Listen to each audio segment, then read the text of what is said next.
ito hong kay Saldi ko, ano pong ginagawa natin? Itong mga ganito hong mga balibalita na may feelers, para lang ho, magkaroon din po ng feeler na informasyon. Oo. Para lang may maichika, ganon.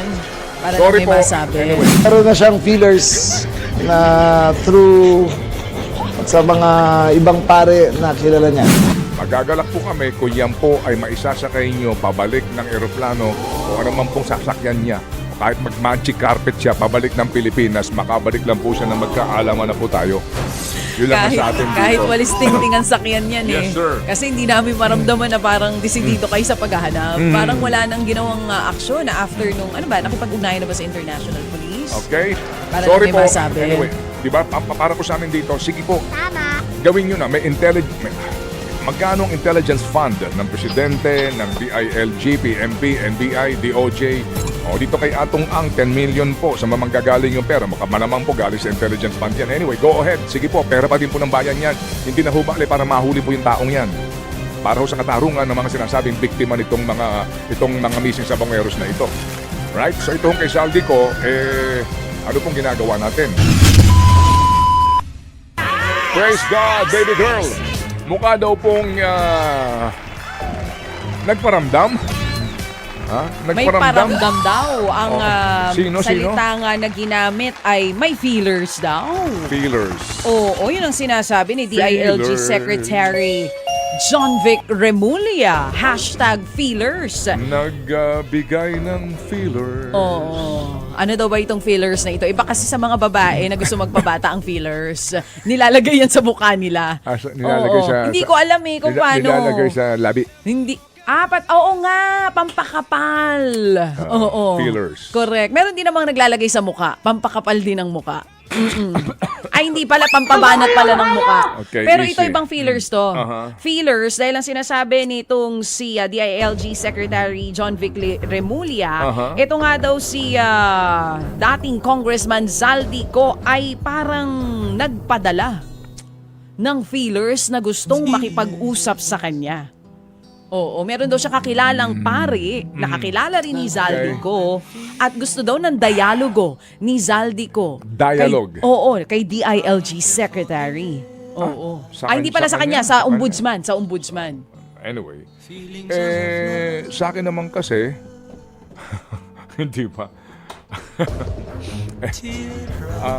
Hanapin niyo si Saldi ko. Oo, yung pong sa atin dito. Hagilapin niyo siya. Gawin niyo ang lahat ng kaparaanan. Kung nagawa niyo yan kay Alice Guo, hindi po ba? Kung nagawa niyo yan kay Arnie Teves, gawin niyo kay Saldi ko.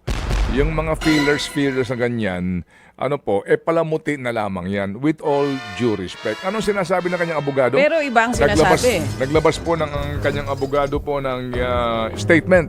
Ang na gusto sabi- namin nga makapanayan mga kahapon nga sana. Kinukuha po namin para po sa araw na ito. Ang sabi po ni Attorney Roy Rondain, mga kapatid, ito po mismo ang padala niya, hindi lang sa atin, maging sa iba pang kawani po ng media. As far as I know, I am the only person authorized to speak for representative ko. I made no such overture. So unless they spoke with him directly, I must say that those were unauthorized feelers.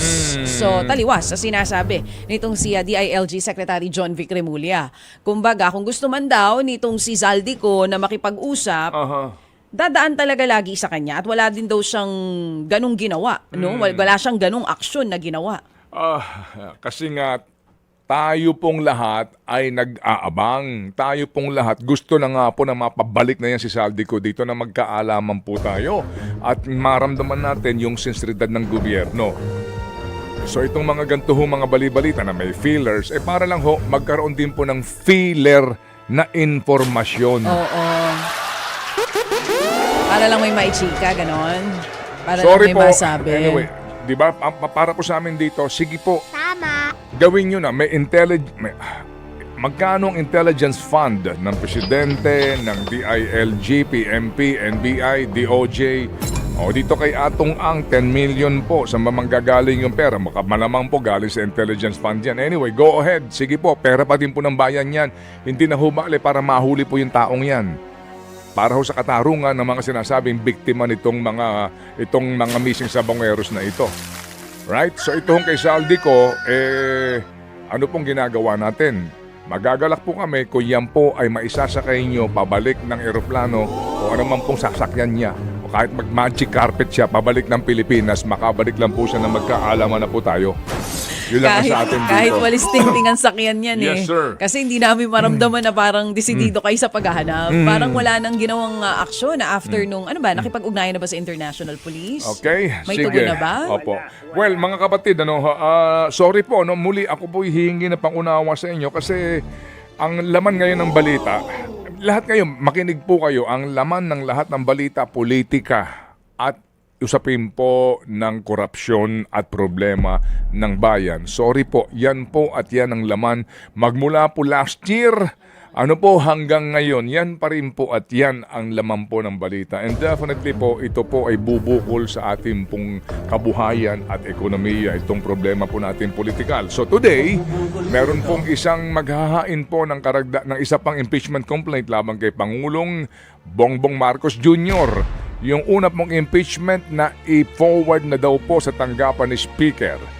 So mamaya daw po ito mangyayari, pangalawang impeachment complaint. Yan po ay bahagi ng demokrasya, yan po ay bahagi po mga kapatid ng karapatan ng ating mga mamamayan.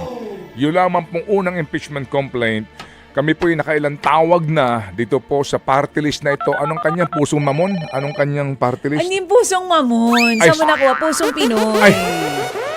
Oo, pusong Pinoy party list. Ay, sorry. Pusong mamon. Nagugutom tuloy ako nagsabi ka ng mamon. Ay, sorry po. Oo, bagay yun sa Boss Max Coffee, pero pusong Pinoy.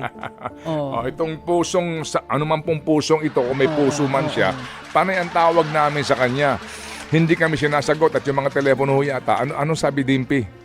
Cannot be reached ng telepono, ano ba? What? No answer at all. Yung abogado, yung mismong complainant, si Andre De Jesus, nakailang tawag na rin po kami. Hindi rin po kami pinauunlakan. So kung sakasakali po, attorney, bukas po ang aming programa para makapagtanong kami sa inyo. Kasi ito lang po, sa aking karanasan, ito lang po ang tanging impeachment complainant na ayaw pong magpa-interview. Magtataka ka, mag-iisip ka, bakit? Usually po yan, pati yung endorser niyan, although karapatan nila yan, karapatan. Pero kasi nga, gusto mo nang maipaliwanag sa bayan, di ba? Kasi itong pangalawang impeachment complaint, sigurado ako papayag ang mga yan. Itong grupo ng mga kabayan. Kasi gusto nila, malawak ang informasyon para maunawaan ano ba itong mga grounds nila sa impeachment. Ano ba ang humikayat sa kanila? Ano ba ang nagbigay sa kanila ng lakas na loob na ihain ito? So definitely, gisingin mo yan, magpapa-interview yan. Kasi nga, bukas, transparent. Itong unang impeachment complaint, bakit ayaw? Bakit mailap? Diba? Parang kaya tuloy yung iba nanghihinala na ito. Na tila baga planted, na para bang ang gusto lang nung naghain ay maproteksyonan talaga Sa loob dun ng sa isang 1 taon. year. Oo, Right? no? Kasi may ban yan di ba? So Please, ngayon, ang tanong, sila ba'y walang sagot? Impeach me, let me stay. Hindi! Ladies and gentlemen, Mr. Ted Filon. Right, love you,